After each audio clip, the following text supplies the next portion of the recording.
Good morning, guys. Welcome back to my basement on an early Saturday morning. You have to bear with me. I've only been awake for about 20 minutes. I'm on my first cup of coffee, but we've got things to talk about, and I'm a dad. I have dad things to do today. We're going to knock this out real quick this morning. The video that I want to talk about today is going to be this officer-involved shooting. It was actually a deputy-involved shooting that occurred in Harris County, Texas, and the date is right at the top of the screen there, February 3rd, 2024. Just right off the rip, this is a shooting that I have a problem with. This is something that I don't believe is objectively reasonable. I believe that an innocent woman was unnecessarily harmed in this shooting, and there is a very simple fix to this situation. And I think that officers need to watch this video, watch how things played out here, and there's a very simple fix, a very simple thing that can be done to prevent this from happening. It involves slowing things down in your mind, critically thinking about what is actually going on, and you must take into account under some circumstances what that other person is potentially going through. And I know that people are going to accuse me of second guessing the officers or using 20/20 hindsight. I don't really care. I have been in this very position before, and I know what I have done in the past, so I know how I would handle this. I also know that this is almost exactly almost exactly mirrors a training scenario that I encountered when I was in the police academy, and I remember it very, very well.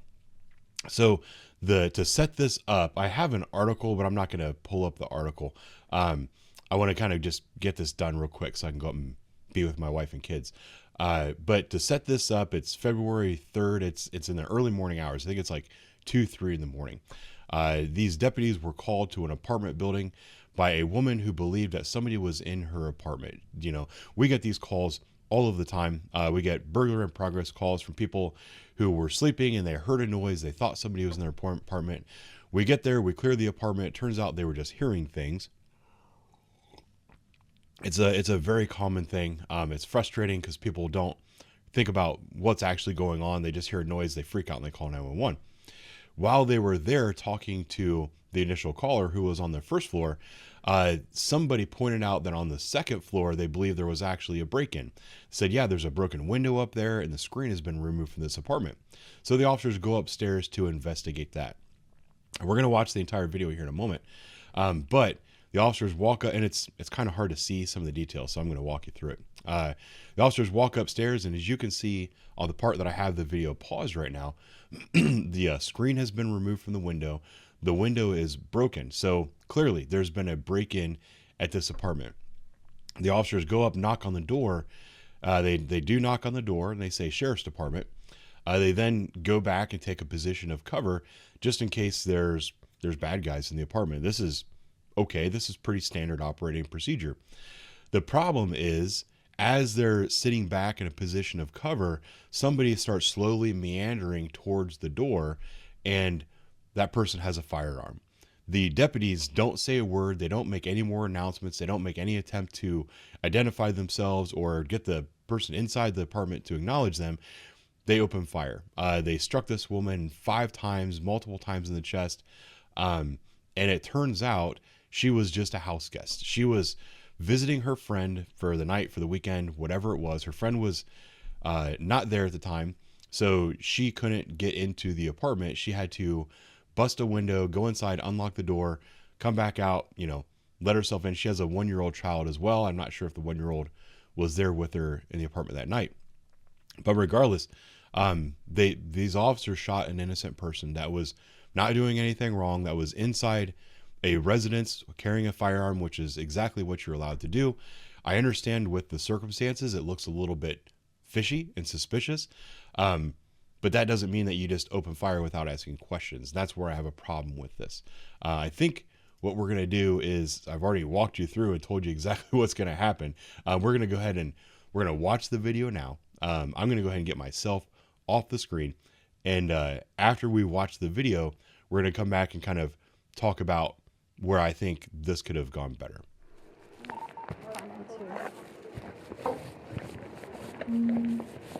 Thank you. I'm going to tell tell you check it right, check down.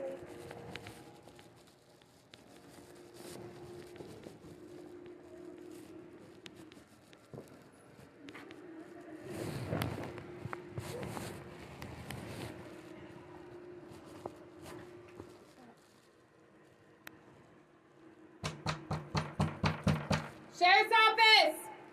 Here, someone's coming.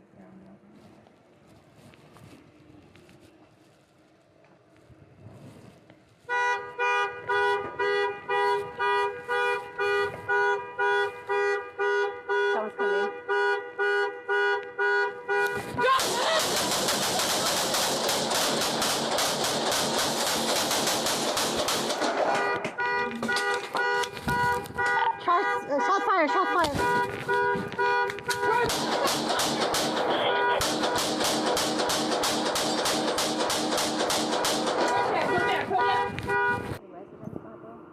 No, but let's go up there.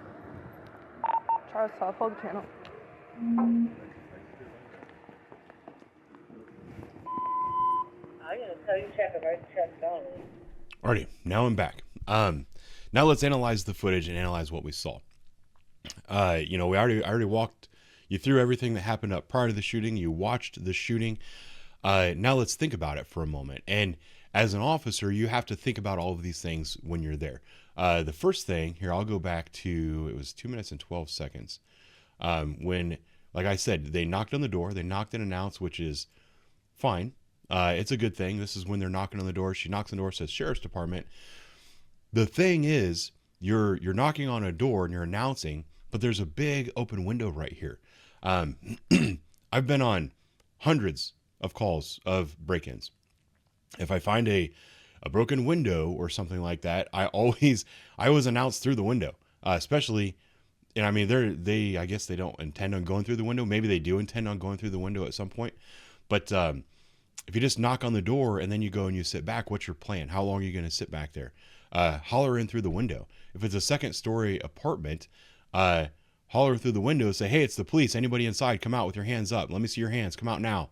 Make yourself known. That's what I always say. It's the police. Make yourself known. If anyone's inside, make yourself known now. Come out with your hands up. Nothing in your hands. Like, this is very standard operating procedure. This isn't like some fancy advanced technique or anything that I've been taught by going to like SWAT school or something like that. This is very normal stuff. The other thing, if you're afraid that by announcing through that window your suspect is going to escape, if you're on the scene of a burglary, burglaries can be very dangerous calls. Suspects don't like to get caught when they're when they get caught red-handed in a burglary. If you only have two officers and you both choose to stay at the front, so you have like safety and backup and all the other stuff, call for more cars. We have a 7A. If I show up on a call of a burglary alarm or a burglary in progress or something, often, you know, these calls will pop up and it's supposed to be a 2-officer run, but they're false so often. I'll take the call by myself. And if I show up on a burglary call and I'm by myself and the doors are not all locked, the windows are not all shut, I show up and I find a broken window like that, I get on the air, I say, hey, I got a forced 7A, which is a forced broken window, forced open door or window. Can you start me another car? If I say start me another car, that's a signal to everyone in the zone. Hey, if you're free, I'm going to need more than one car. I'm going to need a couple cars. It's a burglary in progress call. Bunch of cars will come to scene. If I'm on this call with a partner, and these are things that we just do instinctively, we do them naturally. If I go up and I knock on the door, we see this broken window, or if my partner goes and knocks on the door and we see this broken window, I'll tell him, hey, I'll go watch the back. Let's get some more cars. So I'll go back, on the way back to the back of the residence, I'll say, hey, we've got a forced 7A. Go ahead and start us a couple more cars. I'll be in the back. The next car that shows up will show up in the front with my partner. If any more cars show up, they'd like to have at least one more in the back, so you can have at least 2 in the front, 2 in the back. In case the suspect comes running out, you never want to be one-on-one with the suspect. You always want to have more officers than you do suspects. That's a safety thing. So you ask for more officers, and then you start making announcements through the broken window. Then what happened in this incident was a car alarm started going off. So there was a relatively gentle knock at the door with someone saying sheriff's department, which the woman may or may not have heard, which she says in a news interview that she didn't hear. Then a car alarm goes off. So if you're from out of town, you're staying at your friend's apartment, you had to break the window to get in. You're in a strange neighborhood. You don't know what's going on. You hear a knock at the door. Then you hear a car alarm, and you get up out of bed at 3 a.m. You have your firearm for your safety, which you're allowed to have. Start slowly walking towards the door, which is what this woman did. And then all of a sudden, all hell breaks loose, and you start getting shot. The officers, as soon as they saw that woman's feet, they should have started saying, "Hey, sheriff's department, show me your hands. Sheriff's department, who's in there? Sheriff's department, make yourself known." It's hard to find the moment when her feet come through. Let's just watch it kind of live. Sheriff's office!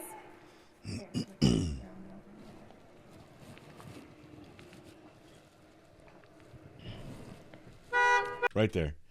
It's really hard to see on this video. I'll try to blow it up for you guys and put it over here on the screen. But I can see her feet through the window right there.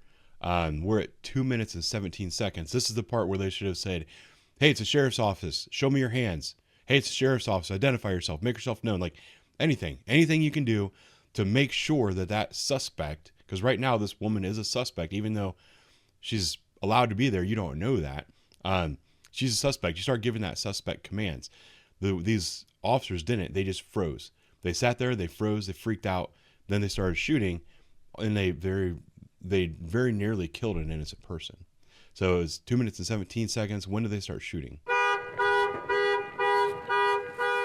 Hey guys, I wanted to hop in real quick and point out that I made an error on my initial recording. It turns out that right here is the moment that they saw the woman, and then it was 4 seconds between the part where they saw her and then they started shooting. I still believe that's plenty of time. Rather than telling your partner quietly, someone's coming. The moment that you as an officer see that person in the house, instead of quietly telling your partner that something's coming, you should begin yelling out loud verbal commands to that suspect. That's the way this should have been handled. Sure, it was 4 seconds instead of 10 seconds. I still believe that's plenty of time. I still don't believe this is an objectively reasonable shooting. I believe that these women screwed up, and that's where I'm going to leave it. But I wanted to correct that small error that I made while recording this. I'm now on my second cup of coffee. That was coming.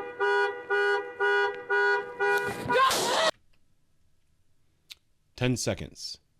They had 10 seconds. 10 seconds is an eternity. 10 seconds is a very long period of time.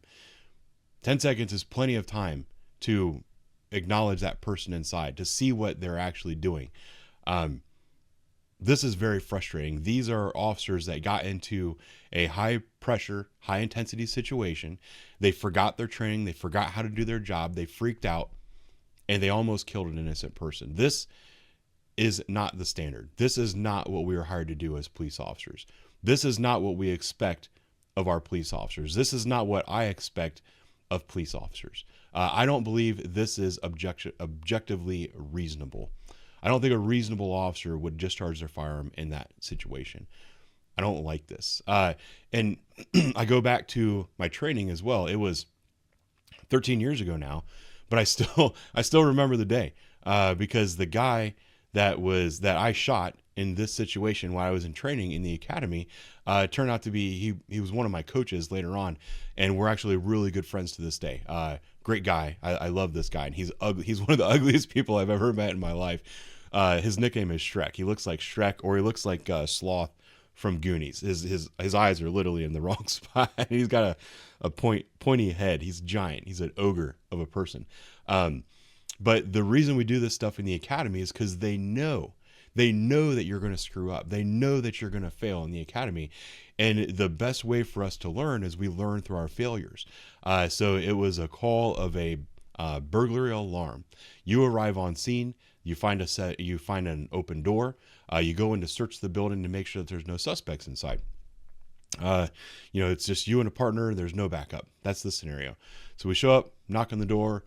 Hey, it's the police. Anybody inside? Anybody inside? And in the academy, they put a big paintball mask on you. You're using sim rounds. You're wearing big gloves. So hey, this is a use of force scenario. You're probably going to get shot in this scenario. So you got to be on guard. So, and then our building searches, and burglary calls are very highly scrutinized. It's one of the most important things as far as grading in the academy for us. So, you got your gun out, you're going through the building, you're checking your corners, you're doing all that stuff. And then, see, I have a gun here. I'll use my 22. And then out of my peripheral, I see a guy walking around the corner with a gun sticking out like this. He was, it was a giant ogre of a man wearing a full Carhartt suit and then one of our protective masks. But the very first thing I see coming out of nowhere is a firearm. So I turned to him. I didn't say a word. I just pow, pow, pow, pow, pow, shot him. And he was pissed because we shot him with sim rounds, and I shot him a bunch of times with sim rounds. And he takes off, and they blow the whistle. He takes off his mask. He yells at me. He's like, "Why'd you effing shoot me?" He's like, "I'm the business owner." I learned a very valuable lesson that day. There's a reason that we train these scenarios, because these are the scenarios that are likely to occur on the job in real life. We are trained specifically not to do what these women did in this situation. Announce your presence. If you see somebody, give them a moment to acknowledge you. They chose to wait 10 seconds before they opened fire. 10 seconds is an eternity. You have time on these incidents. You don't always have time. I mean, if this person was coming to the window, looking, pointing their gun at you like this, it's open fire. I'm sorry for that person. Someone just knocks on your door in the middle of the night. You don't come around pointing a gun.